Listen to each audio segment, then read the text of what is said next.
Shabbat Shalom a todos, qué bueno es estar en sintonía junto a ustedes nuevamente para poder estudiar la porción semanal de la Torá. En este caso nos corresponde estudiar la Parashá Vayejí.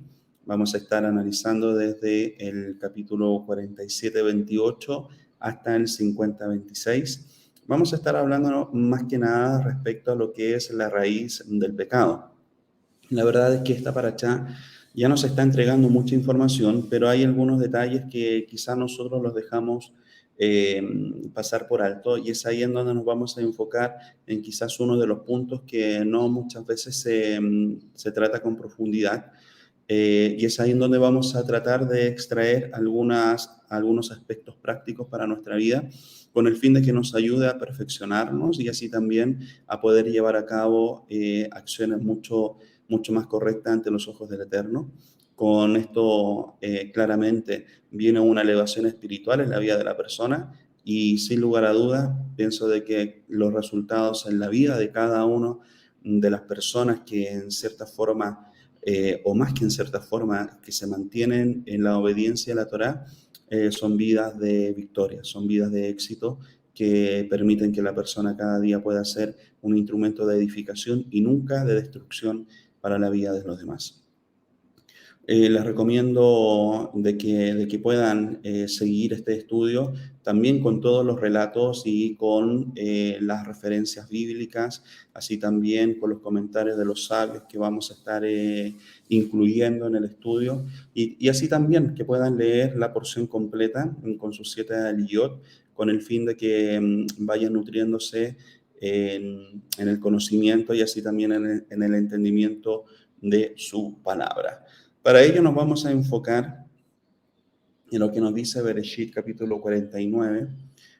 Rubén, eres mi primogénito, mi fuerza y mi vigor inicial, preeminente en rango y preeminente en poder, impetuoso como el agua. No aventajarás, porque subiste al lecho de tu padre, profanaste a aquel que solía ascender a mi lecho. Nos vamos a estar enfocando netamente en lo que es algunos aspectos de Rubén y qué es lo que nosotros entendemos de lo que hay detrás de toda esta situación en particular.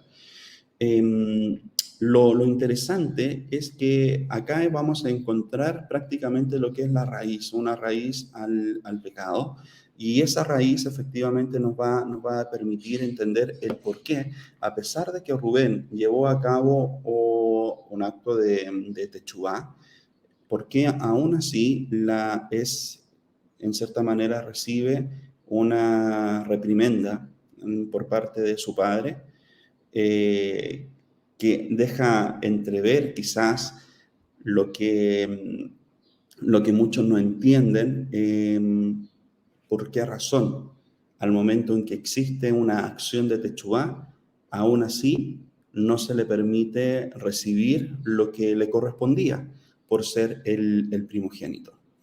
Esta es una discusión que nosotros podemos ver en los comentarios de los sabios, y ahí nos vamos a estar basando netamente en lo que nos puede decir el Rambam, lo que nos puede decir Rashi respecto a esto, para poder tener una idea mucho más clara de lo que estamos analizando en este día. Para lo cual hay una dura crítica, eh, por, más que nada por lo que la acción misma de haber usurpado el lecho de su padre. Obviamente eso no es algo menor, es algo grave, pero ¿qué es lo que pasa posterior a esa techuvá que él lleva a cabo en su vida? Entonces es aquí en donde se presenta esta dura crítica en su vida. Y es acá en donde podemos ver prácticamente de que es Jacob el que comienza a bendecir la vida de sus hijos.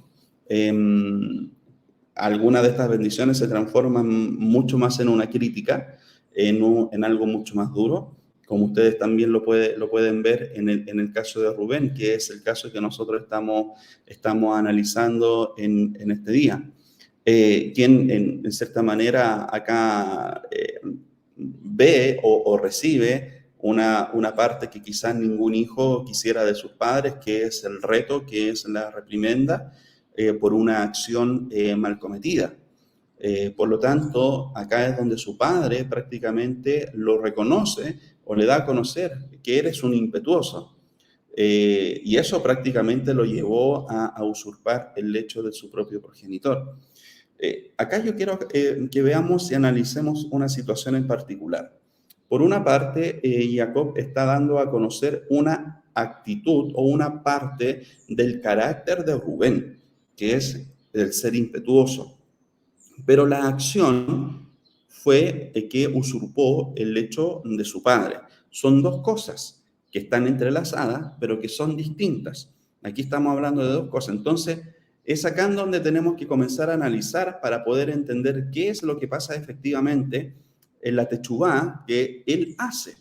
¿Y por qué razón? A pesar de esa techubá, no recibe lo que es la bendición del primogénito, que está relacionado directamente con el reinado, el sacerdocio y así también la doble porción.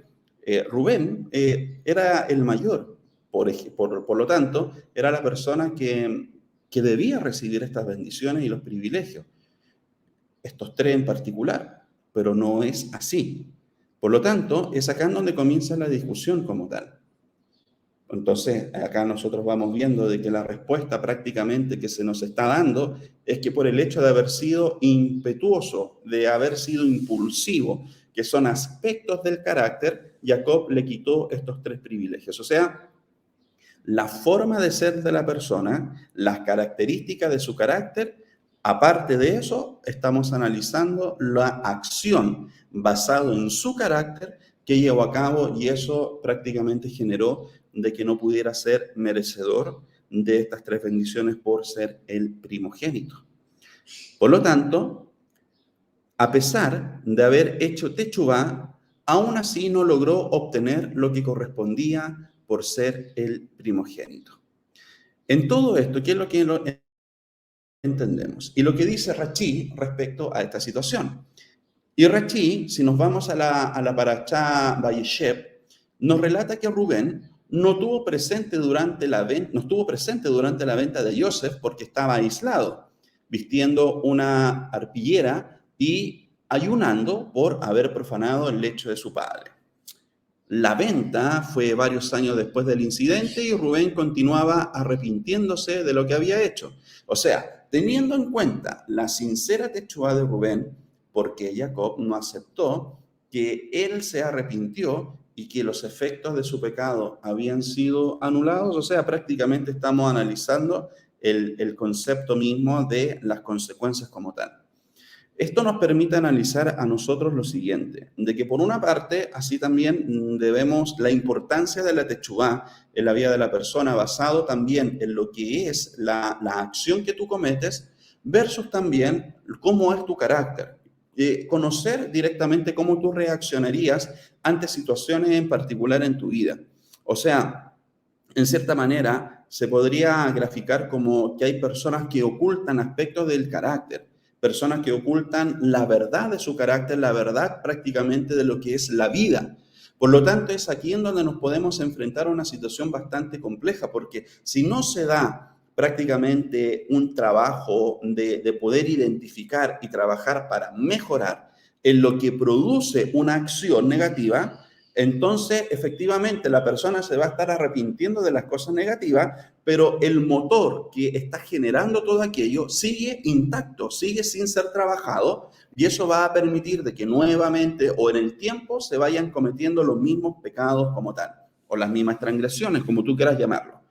Acá nosotros vamos viendo prácticamente un caso como es el de David Amelech, que sabemos de que la Torá o la palabra en particular nos habla netamente de lo que él llevó a cabo en su vida, basado también en la desobediencia, o más que la desobediencia, lo que él maquinó en el caso de Uría, la situación con Betsabé, etcétera. O sea, nosotros vamos analizando esos aspectos, pero y muchos de nosotros, claro, lo encontramos grave, no en el sentido de jactarnos o que nosotros no hemos cometido eso y que el Eterno nos libre de algo así. Pero Acá, si está esa información, es para que tengamos cuidado. O sea, como nos dicen los sabios, ten mucho cuidado cuando quieres jugar con la tentación. Mira que ni siquiera David Amelech fue capaz de vencerla. Y aparte de eso, si la palabra nos está relatando hechos que hombres de fe, de emuná, cometieron aún teniendo esos grados de emuná, eso no quiere decir de que es la justificación para nosotros para decir, oye, pero si él lo hizo, que tenía una emuná enorme, ¿cuánto más uno que no tiene ese grado de emuná o ese grado de elevación espiritual? No están escritos para que la persona pueda sentirse prácticamente como alguien o que se está justificando por lo que otros hicieron, en que tienen un mayor grado de espiritual que uno. Lo que nosotros estamos analizando y lo que entendemos respecto a eso que son advertencias. Mira, esto es lo que ocurre incluso cuando personas con gran elevación espiritual transgreden las consecuencias que vienen. Por lo tanto, líbrate de esas consecuencias. Se te está analizando, se te está dando a conocer todo esto para que tú no lo vivas, para que no vivas esas consecuencias. Por lo tanto, es acá en donde prácticamente vamos viendo estos conceptos que nos van a ayudar a entender de dónde viene esa raíz del pecado y en dónde prácticamente debiésemos trabajar para que de esa manera podamos estar siempre en una constante elevación espiritual. Por lo tanto, es acá en donde ya prácticamente estamos tratando ya de responder el por qué Jacob no aceptó que él se arrepintió y que los efectos de su pecado aún seguían siendo anulados. Si nos vamos a las leyes del arrepentimiento del Rambam, nos comenta una respuesta para aclarar esta situación. Y nos dice, y no digas que solo hay techubá para los pecados que conllevan una acción. Esto es fundamental. Que conllevan una acción, como inmoralidad, robar y hurtar. Ya que, así como uno debe arrepentirse por ellos, debe también buscar sus malas características personales y arrepentirse por ellas, por el enojo, el odio, los celos. Y esos pecados son más difíciles de rectificar que los que tienen acción, porque cuando una persona se ve atrapada por ellos, es difícil evitarlos. Es acá en donde está la raíz, lo que lleva a la persona a cometer el grado de acción. Por esa razón, acá nosotros ya vamos a empezar a profundizar netamente en nuestras propias vidas. ¿En qué sentido se los digo? En el sentido de que hay características en la vida de la persona, puede ser el odio, puede ser los celos, el enojo, etcétera. Y esas acciones o esas características en tu carácter van a generar de que acciones, transgresiones. Por lo tanto, es acá en donde prácticamente tú te puedes arrepentir de las transgresiones, de las acciones que tú haces, pero no estás trabajando en lo que provoca esa transgresión. ¿Qué es lo que hay en tu vida? Hay frustración, hay rabia, hay ira. ¿Qué es lo que provoca de que tú seas rebelde? ¿Qué es lo que provoca de que tú ya no quieras estar en Torá? ¿Qué es lo que provoca de que tú ya quieras estar en otras cosas? ¿Qué es lo que está provocando de que tú tomes decisiones que están fuera, digamos, de los parámetros de la Torá, fuera de los parámetros mismos de lo que nosotros entendemos como aspectos morales o aspectos valóricos? Porque la persona, claro, se puede arrepentir de la acción, pero si nuevamente ocurre, nuevamente ocurre, nuevamente ocurre y nuevamente ocurre, eso prácticamente va a generar el entendimiento de que no se ha trabajado en la raíz de toda esa situación. Todo esto nos ayuda a entender lo siguiente. Hablábamos de David Amelech hace unos minutos atrás, en donde prácticamente podíamos llevar a cabo un pequeño análisis respecto a lo que la persona que lee sus historias o que lee las acciones que cometió, prácticamente puede llegar a decir, bueno, si David Amelech lo hizo, ¿por qué? ¿Cómo no voy a cometerlo yo? Pero la diferencia está en que David Amelech nunca más cometió ese tipo de pecados. O sea, hubo un arrepentimiento. Ese arrepentimiento, esa techubá, no solamente estuvo en la acción, sino que también en lo que le provocaba a él llevar a cabo ese tipo de acciones. Por lo tanto, no solamente trabajó en la transgresión como tal, no se arrepintió solamente de la transgresión, sino que también trabajó en su propio carácter para no volver a cometer ese mismo tipo de pecado. Y es acá donde vamos a hablar de las malas midot. De esto aprendemos que la persona no solamente debe arrepentirse de las acciones destructivas, sino también debe hacer techubá por las malas midot, que son las características personales de la persona. Y muchas veces solamente nos enfocamos en las malas acciones y no nos enfocamos en nuestro propio carácter que hace que transgredamos. Por lo tanto, un punto bien interesante, es más difícil arrepentirse de las malas midot que de las malas acciones. Todo esto nos está llevando a entender el por qué Jacob no le dio la bendición de la primogenitura a Rubén, por el hecho de que podríamos plantearnos la pregunta si efectivamente Rubén hizo techubá por su acción o hizo techubá por su carácter, y si trabajó en su carácter o no. Todo pecado requiere dos niveles de techubá. Y el Gaón de Vilna señala que el pecado mismo es resultado de una mala midá. La mala midá es el reflejo de la personalidad de la persona. Pareciera que Rubén se había arrepentido del maasé averá, que es la acción del pecado, pero no había logrado erradicar por completo el rasgo negativo que lo hizo pecar. Y es acá en donde prácticamente tarde o temprano sale a la luz cómo es la persona. Tarde o temprano, la persona va a demostrar lo que efectivamente es. Por mucho tiempo quizás va a poder ocultar lo que es, va a poder engañar a los de su propia familia, a sus propios amigos, etc. Pero tarde o temprano se manifiesta lo que efectivamente es. Eso puede generar vergüenza, puede generar quiebres, puede generar situaciones bien complejas en la vida de la persona. Por esa razón, el que la situación de Rubén nos ayuda a cada uno de nosotros a poder tomar acción, poder analizarnos, pero de una forma responsable. Y de esa forma responsable, claramente, ir a la raíz de lo que provoca efectivamente una transgresión. ¿Por qué?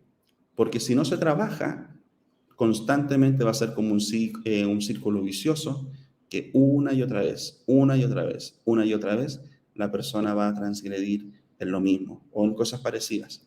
Por lo tanto, la mala mida es una característica que está en la vida de la persona y que lo hace transgredir en las áreas diversas, o sea, gente transgrede en una cosa, en otra, en otra y en otra. Pero si nosotros descuidamos los aspectos de nuestro carácter, creo de que estamos en un peligro, porque solamente estamos pidiendo perdón, haciendo techubá por la acción, pero no por el motor, el combustible que prácticamente está generando esa transgresión. Me gusta mucho este relato, que también ustedes lo pueden ver en el Pirkei Avot, basado en Vayikra 18 del 6 al 9. Claramente ahí hay un extracto. Al describir las relaciones prohibidas, la Torá emplea la expresión especial, no debes acercarte a ellas. Por consiguiente, nuestros sabios instruyeron las leyes del Ijud, las cuales prohíben que un hombre esté recluido en un lugar privado con una mujer extraña. Tampoco debe conversar con una mujer que no conoce. Una vez Rabí Yosé a Galilí estaba parado en un cruce y no estaba seguro acerca de qué camino debía tomar. Cuando se encontró con la esposa de Rabí Meir, Bruria, que era muy sabia. ¿Qué camino debo tomar para llegar a la ciudad de Lot? Le preguntó a ella. Idiota, ella reprobó. ¿Acaso no sabes que nuestros sabios recomiendan que la conversación con una mujer sea lo más corta posible? Debiste haber dicho, ¿cuál va hacia Lot? Todo esto nos ayuda a ir entendiendo lo siguiente, o sea, ten mucho cuidado. Nadie que diga, no, eso es bastante extremo y prácticamente eso a mí no me influye o no debería ser parte de mi vida o no lo voy a considerar por ser muy extremista, etcétera. No. Ese consejo es muy bueno. Ese consejo prácticamente es una advertencia. Es podríamos llamarlo como un preámbulo que te permite a ti ser sabio y que a la larga no llegues a cometer algún pecado. Todo esto, obviamente, basado en lo que pasa con Rubén. Si nosotros analizamos este extracto del Pirkei Avot, basado también en la historia de Rubén, nos vamos a dar cuenta de que efectivamente hay aspectos que él obvió, que pensó de que era muy fuerte en esas situaciones, pues, ¿cierto? Como no podemos entender, el que quiera que esté firme, mire que no caiga. Es ahí en donde entendemos el concepto, en la seguridad está el peligro. ¿Por qué razón? Por el hecho de que, y sacando de nosotros, debemos tener cuidado en todos los frentes. Debemos cuidar nuestra vida. Debemos cuidar nuestra vida espiritual. Por ese punto en particular, también es interesante entender qué es lo que nos dicen los sabios y hasta qué grado ponen las cercas, como las cercas de la Torá, para que de esa manera la persona pueda tener una vida minimizando los riesgos, minimizando prácticamente esa posibilidad de transgredir. Es ahí en donde prácticamente vemos qué es lo que pasa con la persona y lo que analizamos es que baja a nivel de un animal. Las preocupaciones para resguardarnos de la inmoralidad no son, según puede entenderse, una prudencia anticuada de lo cual podemos dispensar en esta era moderna. Por el contrario, el Todopoderoso, quien creó y le dio forma al alma del ser humano, es el gran psicólogo que conoce los instintos e impulsos dinámicos que él implantó en todos los seres vivos. Por lo tanto, él nos obliga a tomar medidas cautelosas contra la inmoralidad, un área que provee la mayor cantidad de pruebas. Si se utiliza el espíritu y se lo emplea para fines de kedushá, santidad, une a la persona con su creador y hace que la Shejinah, la divinidad, resida en nuestro medio.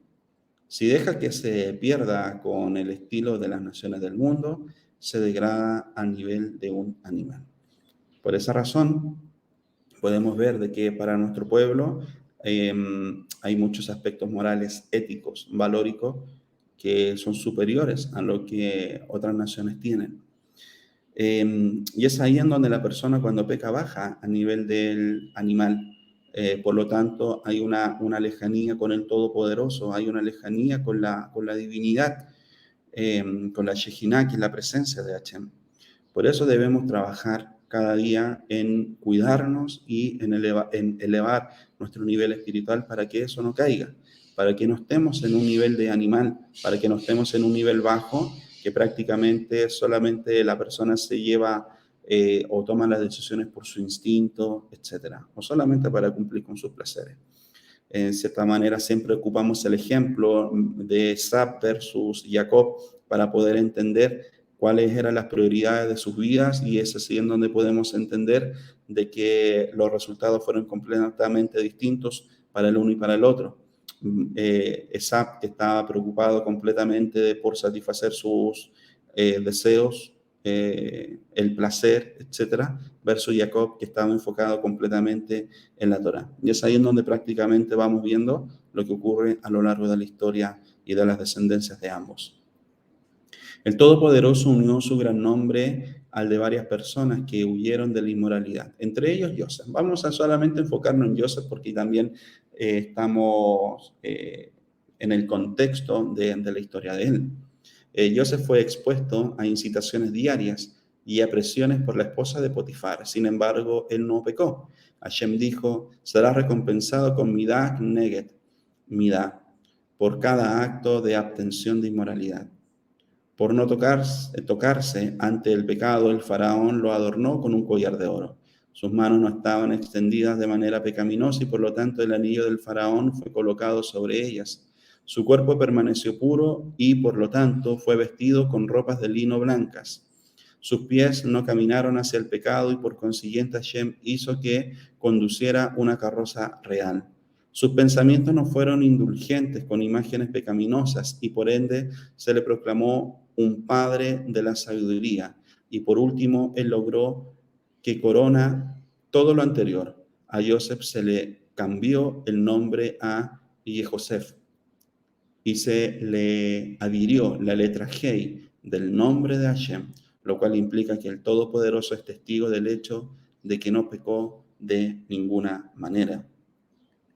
Acá nosotros prácticamente vamos viendo el otro aspecto, que es lo que pasa cuando la persona sí es obediente y sí se mantiene bajo los parámetros de la Torá.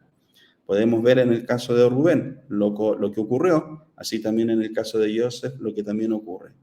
Y es acá en donde prácticamente vamos viendo de que están en una misma familia, un hijo versus otros pueden salir completamente distintos, pueden tener la misma enseñanza, pueden tener de parte de sus padres los mismos principios, o sea, de chicos escucharon los mismos principios, pero es la decisión, el libre albedrío que hace que la persona pueda tomar sus propias decisiones. El libre albedrío es el presente. ¿Qué es lo que tú haces hoy en el presente? Y que eso puede provocar de que tú puedas tener una actitud u otra en tu futuro. Al no estar en contacto con la inmoralidad, la persona se convierte en un socio del Todopoderoso. Si nos elevamos hasta el punto de alcanzar el concepto de la moralidad de la Torá, en vez de establecer nuestros niveles a través del camino corrupto de la vida que caracteriza el ambiente no judío, contribuimos a traer nuestra nación más cerca del ideal fundamental, el cual es y serán para mí un reino de Kohanim y un pueblo sagrado.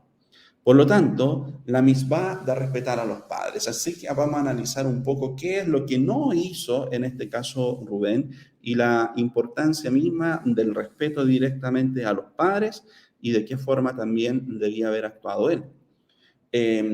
Y acá también nosotros vamos viendo, basado en el comentario que encontramos en esa paracha, donde está el mandamiento directo de la honra de los padres.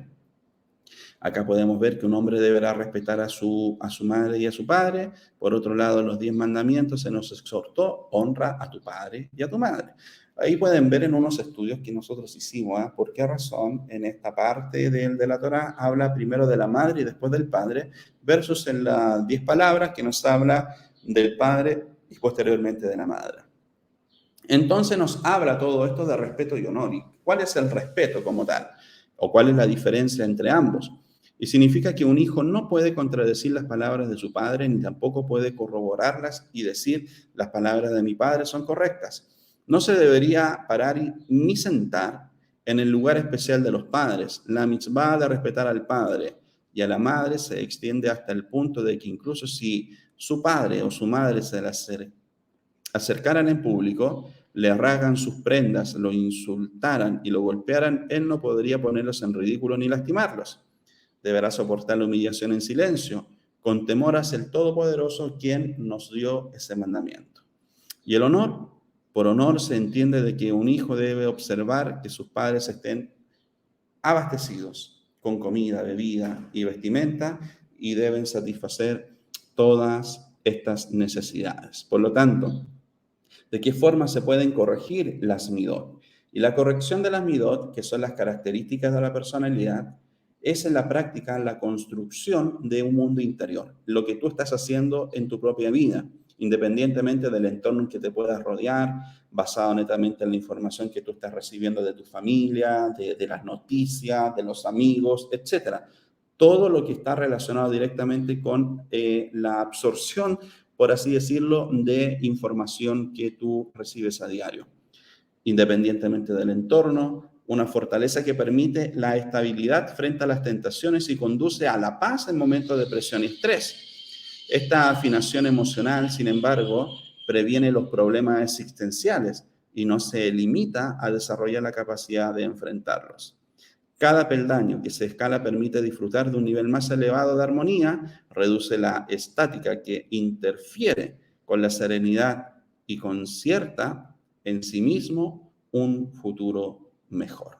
Por lo tanto, toda esta historia de Rubén, como así también en el paralelo de Joseph, nos ayuda a entender a cada uno de nosotros la importancia de trabajar en nuestro interior, lo que provoca las transgresiones, que como habíamos visto en los comentarios de los sabios, que son más difíciles de poder descubrir y poder hacer techuvá por ellas, y de esa manera poder elevarnos espiritualmente. Esperemos que cada uno de nosotros pueda trabajar en todo esto y así también ver los resultados en nuestra vida. Espero que tengan un hermoso Shabbat junto a sus familias y así también junto a sus comunidades, y que este día sea de gran, gran, gran bendición para cada uno de nosotros. Shabbat Shalom a todos.